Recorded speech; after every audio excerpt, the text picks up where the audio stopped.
Hey everyone, it's Chris. So I've been doing a series of videos where I'm looking at the 2024 rules and punching some math to determine what kind of damage we can expect from classes now that the rules have changed. I've noticed that it's definitely different than it used to be. So what you got on your screen right now is a graph, and on the bottom is a blue line that represents the damage that you would expect based on your level from 1 through 20 per round from a warlock using Eldritch Blast with Hex. And the red line is the graph I came up with in my last video where I looked at the Paladin. And what I did is a Vengeance Paladin using a Great Sword. And I did that because I was using Great Sword builds with Barbarians and with other classes as well. And I wanted to kind of compare as close as possible. So I tried to have as few variances as possible between the different classes so that the lines meant something when we compared them to each other. But this red line is the Vengeance Paladin with Great Sword build that I did in my last video. So I didn't want to move on from Paladin yet, though, because although the Great Sword wielding Vengeance Paladin seems to do very good damage, it really occurred to me that a lot of people don't necessarily want to do Greatsword Paladins. I mean, the most iconic Paladin is Longsword and Shield. And, so the question is, how much, I have to assume damage is going to be lower if we use a Longsword and Shield versus a Greatsword, naturally. But how much lower, right? Because there are a number of things for Paladin especially, because we have Divine Smites, we have the D8 we get at level 11, that have nothing to do with our weapon. So, maybe it's not so bad to give up using a two hands for attacks and, wear the shield and use the longsword. So I wanted to graph that and see what the difference is. The other build I was going to originally do was also look at maybe doing a paladin that focuses on charisma, and maybe we dip into warlock and see if, we get a charisma weapon, what that looks like on the graph. However, that's not what I ended up doing, and that's because I released my Paladin video, and within hours, and I released it early to patrons. Within hours of releasing it to patrons, I had, I think, 4 requests to do a 2-weapon fighting Paladin build, because I guess there's a lot of talk online right now about 2-weapon fighting Paladins maybe being the best way to do damage with a Paladin now. So let's see. Let's find out if it really is. So I did a 2-weapon fighting build, and we're going to compare it. So let's get into it. So what I'm going to do is I'm going to show you the math.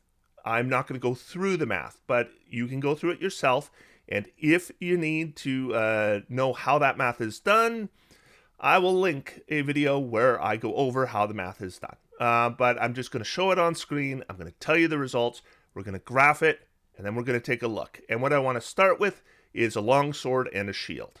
All right, so this is longsword and shield build. And by the way, if you are not already subscribed to this channel, I am pushing for 100,000 subscribers. I'd really appreciate it if you'd help me out and subscribe. So Vengeance Paladin longsword build. So I've got class Paladin, subclass undefined, species undefined, background, strength +2, charisma +1. And then I've gone 20 levels, straight Paladin, and it's a strength and charisma build. You can see the ability scores there. The feats, the obvious fighting style to take when you do longsword is the dueling fighting style. It's going to give a +2 to the damage. And at level 4, I've taken Sentinel and increased strength to 18. I think Sentinel is a decent way to increase your damage when you're using a one-handed weapon. It's a decent way to increase your damage if you're using a two-handed weapon as well. But a lot of things you can do with two-handed weapons, like Great Weapon Master, don't work for one-handed builds, but Sentinel does.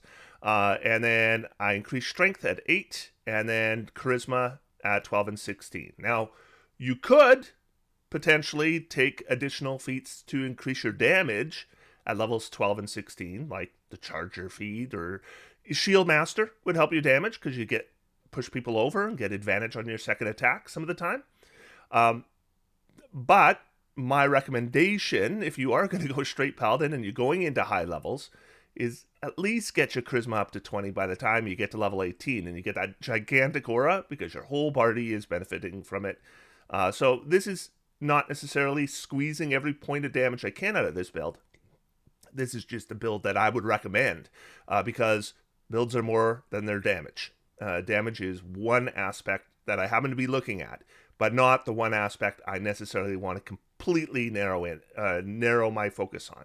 Okay, so assumptions. I am assuming smites are applied to critical hits 30% of the time after level 3, then 40% of the time after level 11. And I explain why in my previous Paladin video. Sentinel is going to provide a reaction attack 25% of the time. This is a guess. But Sentinel is going to give you reaction attack some of the time, and I'm assuming it's going to be 25% for the purpose of this math. I am going to be expending about half the slots that this build has on increasing damage, which we can do in multiple ways. There's Divine Favor, there's Divine Smite, there's other kinds of smites. And I'm just going to assume that we probably want to save some of our slots to cast other spells. So I didn't want to expend them all on damage. But I figure as a Paladin, you're probably going to expand some of them. So I narrowed it on a half because it seemed like a nice right in the middle number. Vow of Enmity on 3 out of 4 battles until level 11. And it just occurred to me, I made a mistake. I said subclass undefined. That's not correct. I made this a Vengeance Paladin because I wanted to compare it to the Vengeance Paladin Greatsword build. And if I didn't apply a subclass, it wouldn't compare very well. So I made this a Vengeance Paladin.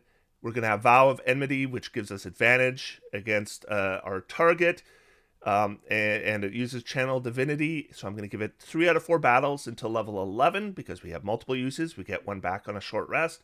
Probably not enough, based on my assumptions, for battles per day to use it in every single combat until we get to level 11 and we get the additional Channel Divinity use. Then I think we could probably use it all the time. So that's what I'm assuming. Soul of Vengeance, which is something that Vengeance Paladins get at level 15, I believe, and it gives a lot of reaction attacks as well. So Soul of Vengeance plus Sentinel, I figure 75% of the time we're going to get a reaction attack. Basically, if we're attacking an enemy, if they don't attack and they do something else, like they cast a spell or something, then we won't get our reaction attack. Otherwise, we will. So I think most of the time we'll have it. All right? So just quickly here, our weapon mastery is Longsword. It gives the Sap Mastery. I think the Sap Mastery is pretty good, but it doesn't increase our damage. Two slots on Divine Smite, and we're at 6.1. And 7.9 at level 2. 10 at level 3, and that's where we're adding the Vengeance subclass. Level 4, we're up to 12.8.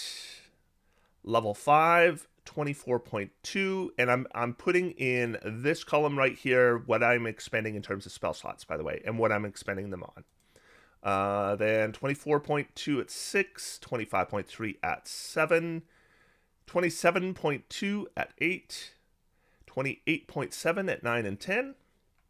Level 11, we get a nice boost. We're up to 40.4.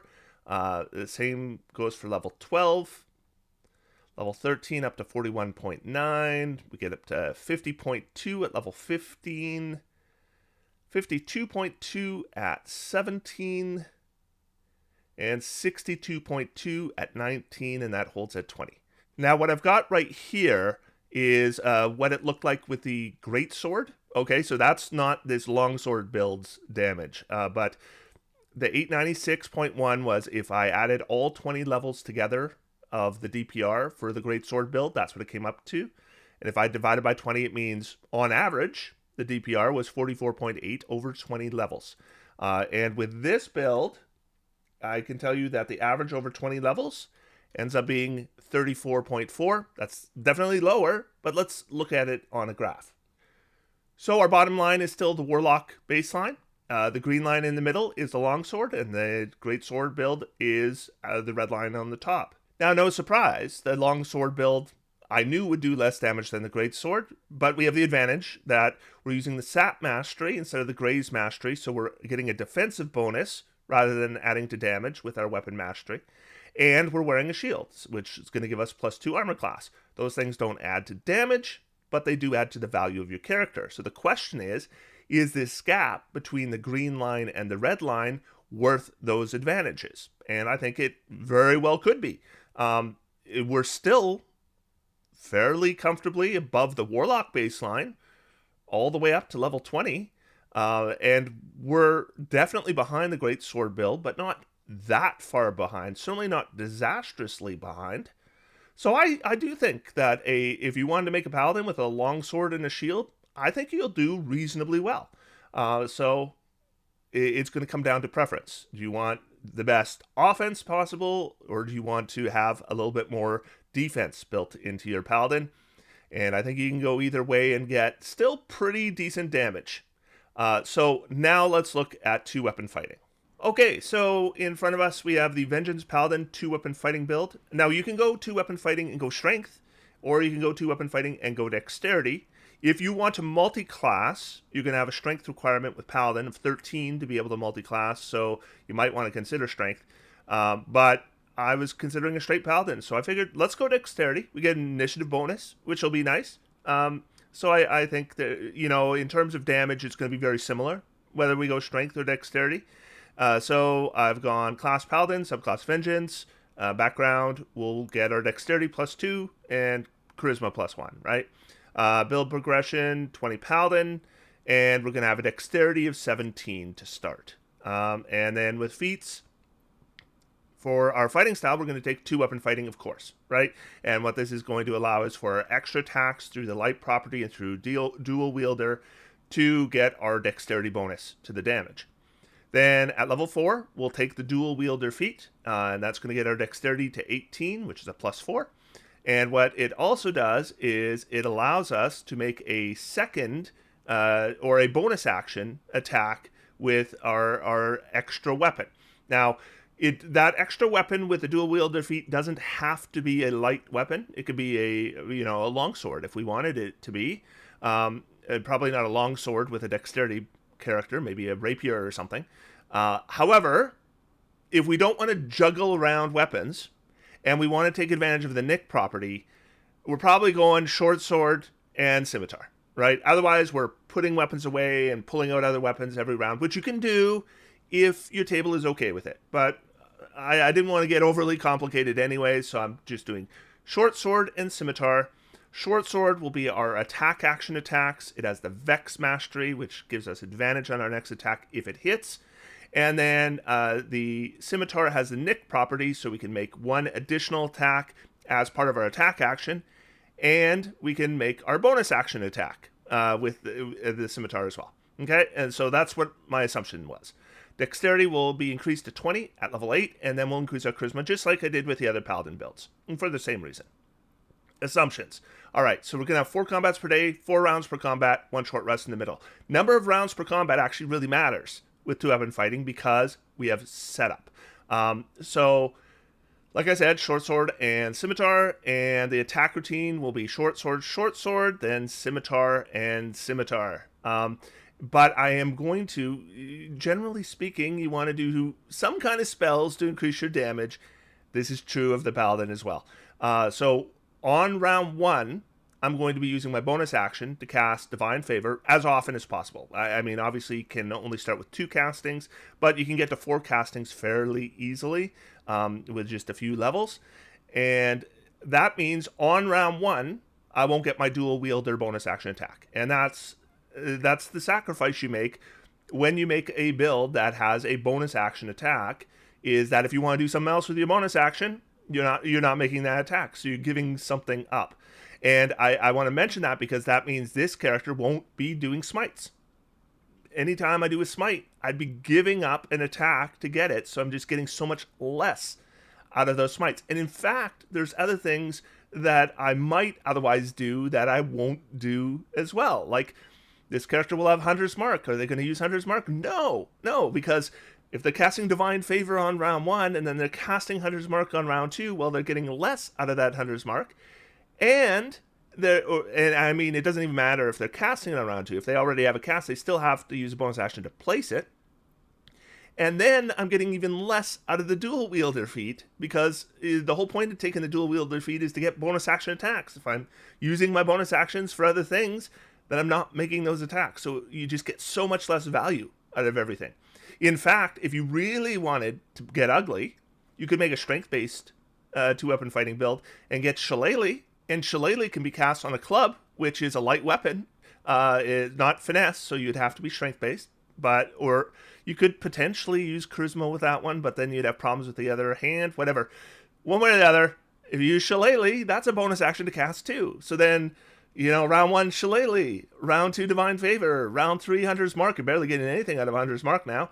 And round 4, you get a dual wielder attack, and the combat's over, and you got one lousy attack, and you used a whole feat to get that attack. And so you have to kind of choose your battles. I figured we'll do one bonus action attack or one bonus action for something else. Divine Favor. This character will not be able to really take advantage of smites. They will not really be able to, cast Sanctuary or Shield of Faith. I mean, they could, but if they do, the damage goes down. You have to sacrifice anytime you want to use your bonus action for anything else, which I'm not a huge fan of. I gotta be honest. But let's see if it pays off on the damage line. And same thing for Vow of Enmity and Soul of Vengeance, just like with the other builds. All right, here's the math. So we're going to have Short Sword for Vex, Scimitar for Nick. Level 1, we use 2 slots on Divine Favor. That's 50% of combats. Vex provides advantage on the second attack 60% of the time, because that's our chance to hit. Here's the math. There's quite a bit of it. This one took a while to punch, to be honest. 9.1. Then we add our 2-weapon fighting style. And level 2, still lots of math. DPR 11.1. Then level 3, we can cast Divine Favor 3 times. Let's see, always on fight with 100% advantage. Yeah, fights, because of Vow of Enmity. I'm just saying we're going to cast Divine Favor naturally when we're using Vow of Enmity, because those are the ones that you get the biggest bang for your buck, right? 14.5. Then Dual Wielder at level 4. And so at this point, I've got in combat, on round 2, we'll be making 2 attacks, because we'll have our regular attack and a Nick attack. And then round 3 through 2, 3, and 4, we'll have 3 attacks. So it's 11 attacks over 4 rounds. And then that's 22.2 DPR. Then we get our extra attack, and we're up to 32. Strength 5. This should be Dexterity 5. Dexterity 5. Probably not worth fixing now. But anyway, Dexterity 5, 35.1. Then level 11, we get a huge spike. So level 11, we go all the way up to 52.7. And the reason why the spike is so big is because we're making a lot more attacks than you would be making with a Greatsword, right? Greatsword, you're attacking twice, plus maybe a reaction attack. But with this build, we're attacking 3 times on round 1 and 4 times on rounds 2, 3, and 4. And so those D8s pile up. And so we get a big spike at level 11 to 52.7. Then 61.7 at level 15 once we get Soul of Vengeance going. And then 69.5 once we add the Epic Boon of Combat Prowess. And that's where we end up. And we're going to see 2 numbers at the bottom here. And I'll tell you that if we add up our 20 levels of DPR for a Greatsword build, it's 44.8 average. And on this build, 42.7. So the average damage on this build is actually lower than using a Greatsword. And that is a little bit of a surprise, because we are expending our bonus action all the time. But these numbers are very close. And that doesn't mean that the Greatsword is out damaging 2-weapon fighting all the way along. In fact, it's definitely not. I'll show you on a graph. So here are our graphs. All right, so we have the Warlock baseline at the bottom, blue, both these builds destroy it. And then the red is Greatsword Vengeance, green is 2-weapon fighting Vengeance. And if you are colorblind, don't worry, I'm going to be going into detail and talking the details here, so you'll know exactly where everything sits. The first thing to note is that the lines are fairly close, right? So it's not a huge difference in terms of damage if you're going to go 2-weapon fighting or Greatsword, but it does depend a little bit on your tier of play. So I'm going to kind of talk a little bit about each tier. So let's look at tier 1. So I'll just circle it. There it is. levels 1 through 4. Two-weapon fighting does the most damage at all 4 levels. And a fair bit more at level 4 because we're now getting dual wielder. So if you want to do the most damage at tier 1, then two-weapon fighting really is the way to go with Paladin. Here's tier 2, that covers levels 5 through 10. And here, the Great Sword outdamages two-weapon fighting at every level.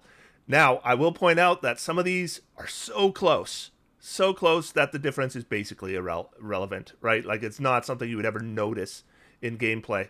But there's a couple levels where, like 9 and 10, there's a decent gap between them. So in tier 2, Great Sword is the better one for damage, and I'd say it's the better build. It's the better build because you're not using your bonus action all the time. So if you wanted to cast Sanctuary or Shield of Faith or use a bonus action for anything else, the damage of the red line does not go down. The damage of the green line does go down. So this is kind of a best case scenario for the two-weapon fighting Paladin, and it's still behind. Here is tier 3. So tier 3 covers levels 11 through level 16. And so that's 6 levels. And we can see right in the middle, they're basically the same. And the first 2 levels, level 11 and 12, the green line is ahead. That's two-weapon fighting. And then at levels 15 and 16, the Greatsword is ahead by about the same amount. And so what we see is at level 11, like I said, we're adding all those extra d8s. So that's where we see two-weapon fighting kind of... That's the golden spot for two-weapon fighting is level 11. And there it actually does outdamage the Great Sword. But it loses that advantage very quickly. They're basically doing the same damage by level 13. And by level 15, the Great Sword is doing more damage. And then we go into tier 4. And in tier 4, the Great Sword is just beating two-weapon fighting all the way down. And so overall, I would say unless you're talking about tier 4, the damages are very comparable. And so I wouldn't put too much stock in that 2 difference that we saw in the DPR values, because a lot of that is going to come from tier 4, which we don't play very often. We're usually playing like tier 2 or tier 3 or tier 1, though I don't see a lot of play like in the first couple levels. Usually that's something you move past fairly quickly. And yeah, so the overall damage is going to be similar. However, in terms of flexibility of damage, the Great Sword is better there as well.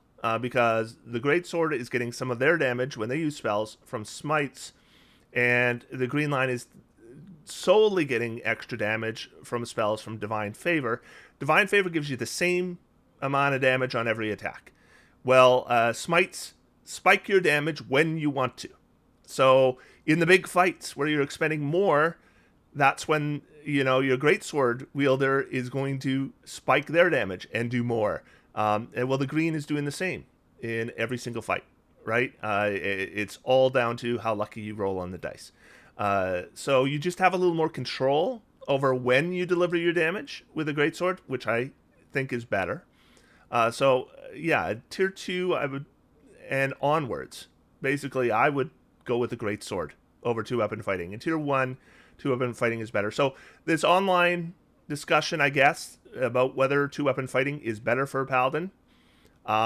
It's better than a longsword for damage, for sure, right? In fact, let me bring the longsword on to the graph so we can just look at them all together. All right, so the orange line, which is below both the green and the red, is the longsword. One thing that kind of surprises me is how close the longsword is to two-weapon fighting in tier 4. You know, you're not getting a heck of a lot for giving up your bonus actions and your shield and the sap mastery in terms of damage. But yeah, overall, I think two-weapon fighting is perfectly valid as an option for the fight or for the Paladin because these damage lines are close. But is it better? No, I wouldn't say it is better than using a Greatsword for damage. It's objectively worse at more than half the levels. Okay? So that's the Greatsword, the two-weapon fighting Paladin, and the longsword Paladin. I know there are other Paladins we could be looking at. There's other subclasses we could be looking at. This is just an initial snapshot so we can compare classes to each other. And what I will say is the Paladin is very comparable in damage to other classes. As long as they're willing to expand spell slots on damage. If they don't, they're worse. And that's kind of my segue into my next series of videos. I'm going to look at the Ranger, and I want to look at two-weapon fighting Ranger because that's iconic, and I want to look at Longbow Ranger because that's iconic too. So that's probably going to end up being 2 videos. And the thing I notice with the Ranger is they do not have the opportunities that Paladins do to expend spell slots to increase single target damage. And I think that's going to hurt them. And so we'll see how much it hurts them and where it hurts them. But it's going to hurt them. So we'll be looking at that in the next 2 videos. Otherwise, I want to be thanking some Thaumaturge level patrons. So these videos are thanks to the patrons of this channel. And today I want to thank the top level patrons of this channel, my Thaumaturge patrons. If you're interested in supporting this channel, there's a link to my Patreon in the video description. I'm just going to bring the names in front of me. Thank you to Airhead, Alex R, Vo, Bloody9, Atherazone, Brian, CJ, Chris C, Carell, Dank Train, Dewey Cheatham and Howe, Douglas Reynolds, Eden, Aaron, Eric Wasserman, Evan Getting, FBKO5, Gar, Gishlife, Guy I Lose, Hethatis, Heisenberger, Jake Emmel, James Makla, James Sprague, Jariru, John Matera, Jonathan Zucker, Justin Times, Mark D, Math Guy Dave, Mr. Brett, Mikeanoid, PCZ, Quicksilver HG80, Ramen Goblin, Scott Parsons, Sarah Steel-Eyed, Tim Gerbafik, and William Whittles. Thank you so much for your support. Otherwise, until next time, I am going to sit back, relax, and have some fun. D&D is for everyone. Join me for the Ranger in my next video. Thanks, everybody.